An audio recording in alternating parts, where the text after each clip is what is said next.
بعدما مامل لقود كلسونيا هاي الله سمايستي يا مامل لقود كلسونيا الله سمايستي وحورب ولا وذاك كرا وحكسته ولا وذاك كرا عسكرتي ولا وذاك كرا عافماتك ولا وذاك كرا تعليمتي ولا وذاك كرا مقرنيس عياره أوروردي وحورب مقرنيس مركز لو ذاك كرا kasakoo nabadda iyo xasiloonida siyaasadeed ee lagu gaadhay nidaamka qabiilka hoggaanku u hayo su'aasha taaganaya nidaamkani ma awoodo inuu isdhexgal ka abuuro bulshada wada degta gobolka Togdheer iyo guud ahaanba dalka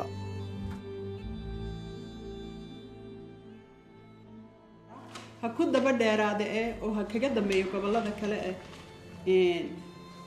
dadkani way ka soo baxeen meelihii laga filayay waxa u dhaxeeya dadkii dadweynaha waxa u dhaxeeya nabadgelyo baa u dhaxaysa guud halka reera degan halka reera degan halka reera degan yani sidii colaadda u dhacday dad isku dhex walaaqmay oo ma garasa mid maaha gadho baanu fariisanaa tusaale ahaan waxaanu ku fariisanaa bulshada reer Togdheer oo dhan oo doodaha iyo isdhexgalka waana dheylay maaha maalin iyo laba iyo hadii la oran lahaa dad isku xisbiyin baa meel wada fariista xitaa taas waa laga horumaray oo horumar baa laga gaaray macnaha uu xambaarsan yahay arrinka isdhexgalka iyo waliba waxyaabaha saldhigga oo taabagelintiisa ayaanay bulshada reer Burco fikir midaysan ka haysan marfish la isugu yimaado dee ma jaqaad lagu cuno ma aha kaliya marka inta uu ka hadlaynay meel baan wada fariisanaa intaas oo kaliya ma aha wax Burco mid isku dhex jira waxa ka dadka tiibeeda oo la sadeexina meel ay qabtaan oo ka qaataan habeenkina meel wada seexada meelna dhaanin kale wada galcuntada ka qaata shaqo ma wada leeyahay sayraad ma wada faaftan iskaashatooyin haroor ma wada beeran sabab inta yarana ku jirna waxa ahayd abti iyo inaadeer intina lunta sida dhaqanku ahaan jiray iska guursigu wuxuu ahaa meelaha astaanta u ah isdhexgalka beelaha wada degan muddo laga bilaabo iminka 40 sanadood wixii ka dambeeyay ismu guursan jiray inaanu isguursan baa waa mamnuuc baa hadoo reerka igu deys ma guursan jiray maantana reerkiyagii bay iswada guursaday isbedelka dhaqankii uu guuro reerkii baa dib isugu noqday waa ka maanta nin walba inaadeertii guursanay nabadgelyo biday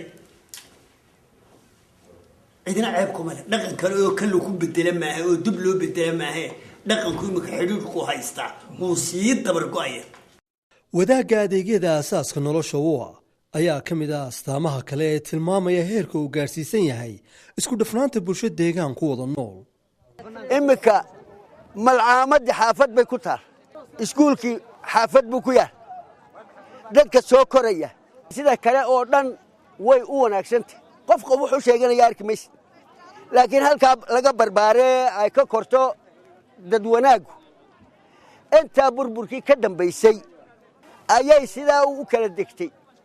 intaasaa ugu wacan jiilka yaryar isdhexgalkooda innaka duruuftii baan saamaxaynin oo waxa dhici karta in qof waliba halkii u dhow oo transportna dee aan u helin laakiin salugtii Soomaaliya inuu ku tago goldololada uu leeyahay nidaamka beelaysan waxa intaa u dheer inuu curyaamiyo waxtarkii iyo horumarkii laga gaari lahaa haykalada kala duwan ee dawladda ninka wakaalada biyaha haysanaya waa inuu mar walba reer ahaado reer ah la gabanina bardis barasabku waa inuu reer hebel mar walba ahaado meeyirku waa inuu meer walba ahaado message ka u diraysaa si xun bay u saameynaysaa waxay u saameynaysaa ubadkiisa saameynaysaa isaga iska dab sababta u saameynaysaa waxa weeye waxaad fahamsiisay ama cilmi keen ama cid kasta keen ama PhD keen inuu reer hebel meesha xaq u leeyahay cidina aanay ka qaadi karin maanta wasiir laga dhigaa gaadhigaaga yaa wada yaqaan male adiga haddii la idmaayo yaa askari soo marado bishiishinkii garanaya male afar reerkooda ah baa guriga ku xidhan xitaa hadday beel tahay beeshii ruux u qalmo oo booska buuxin kara ama dee gobolkii wax ku kordhin kara lama samaynin waxa uu magac beelad laga xisaabtamay marka tayadii iyo xafiiska hawl socodsiintiisii mid walba waxay ku keenaysaa saameyn bay ku yeelanaysaa qaybsadkii dowladda iyo wixii la qaybsanayay iyo reer hebel wax soo siiyay qolowlaha ka muuqatana xal bay ahayd laakiin waxaynu doonaynaa dee inay sanad walba wax ka bedelmo oo aynu dowladnimadii iyo dimuqraadiyaddii ay timaado aan qabiilkii lagu dhisnaanoo la odhan kursigaa jaamac ka dhintay reer jaamacuun baa lehe yaan cid kale imanin duruufaha iyo jawiga siyaasadeed ee dalka ayaase dad badan aaminsan yihiin in aanu weli suurto gelin karin taabagelinta nidaam lagaga guuro isku dheelitirka beelaha waxyaabaha arka wax ka mid ah dee inaynaan guurayn 19 halkii ay taagnayd inay 93 ku noqoto 93 marka laga soo dhaqaajiyo inay 95 dib ugu noqoto 95 marka laga dhaqaajiyo inay 2000 maaha inaynu mar walba dib u guurno dowladeena iyo maamulkeena siyaasadda ku xukumayaan ama raacayaan ayaa jecleed inaan dadku isdhex gelin ee cid kasta lagu hayo gaarkeeda inagu dowladna waynu nahay dowladna mani ya dowladna waynu nahay dowladna mani ilaa runtaan isu sheego haddaad maanta saa tallaabo qaad kale oo magaranaysaa taa la doonaya caalamiga ah dee inaad intaad yar iska burburisid unbaa meesha ka soo baxaysa oo dawlad reerba dhinac u dhaqaa waxbaa la isku hayaa meesha tan waxbaa la ilaalinayaa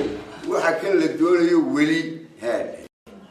oo qodobkaasna waa qodob taagan oo wax walba taxgeliyadiisa laga siiyo oo jira wey haddaba waxaa isweydiin mudan nidaamkan uu saldhiggiisu yahay ilaalinta iyo isku dheelitirka qabaa'ilka ma yahay mid xoojin kara in bulshada uu ka abuurmo isdhexgal balse ma yahay mid la jaan qaadi kara nidaamka dimuqraadiyadda ee Soomaaliland ku tallaabsatay